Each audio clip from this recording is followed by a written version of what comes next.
We're bringing back a series that we began last spring. That's right. I liked it so much I'm bringing it back to figure out how do they make that stuff. This week, recycled paper. More than likely, your workplace has a bin like this.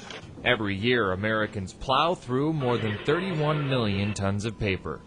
We've been pretty good about recycling it, but where does it all go? We're here at Cascades Tissue Group, where they make recycled paper products out of paper. We're going to go inside to talk to plant manager Bob Decker and see if he'll show us how do they make that stuff. Hey there, Bob. How you doing? Hey, Chris. Good. Welcome to Cascades Tissue. Well, I can tell by the pictures on the wall, Bob, that Cascades has been doing this for quite some time. Yeah, absolutely. We've actually been in continuous operation for 127 years. Wow. Although a lot's changed in that time. Really? Well, do you mind if we take a look around? Not so fast, Chris. Bob says we need steel-toe boots and safety glasses. Bob, how do I look? You look ready to go, Chris. All right, let's do it. On average, 240 tons of recycled paper comes in every day. You'll see it in all shapes and colors. But a majority of the paper comes in like this, finely shredded for security reasons, you know, because a lot of people out there are worried about things like identity theft. But mixed in with all that paper is a bunch of trash that can't be recycled. Paper clips, plastic, and it all needs to be sorted out. That process begins when forklifts push bales of paper into a machine where it is mixed with water.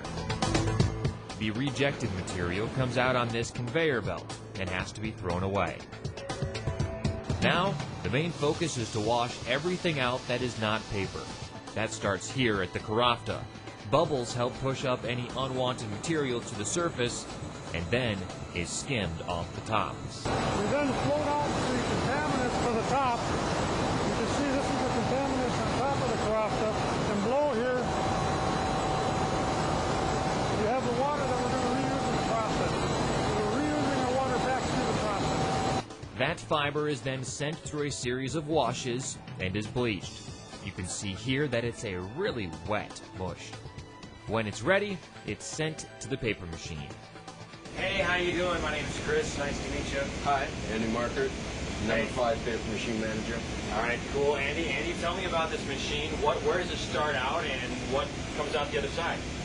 Well, the production line starts on what we call the wet end of the paper machine. The slurry is then shot onto a wire mesh. And from there on, the process is pretty much just a system of removing water. At first, it drains through that wire mesh. Because last we saw it was this really wet, slurry, looked like a bush almost. Yes. And now that's what's coming into this machine, and by the end of it, it's a big roll of paper. Yes. So I'm assuming that somewhere in the process it needs to be dried. Yes, And water needs to exactly. be removed. Exactly. What this process is essentially doing is it's taking that water fiber slurry from about 99% water down to about 4.5% water.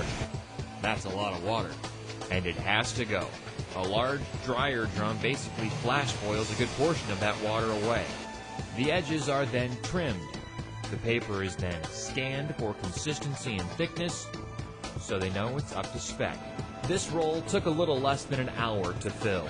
It weighs around 2,200 pounds, and when it's finished, it's taken off and a new roll begins to collect instantly. Next week, we'll pick up the process right back here, and I'll show you how we go from this to this.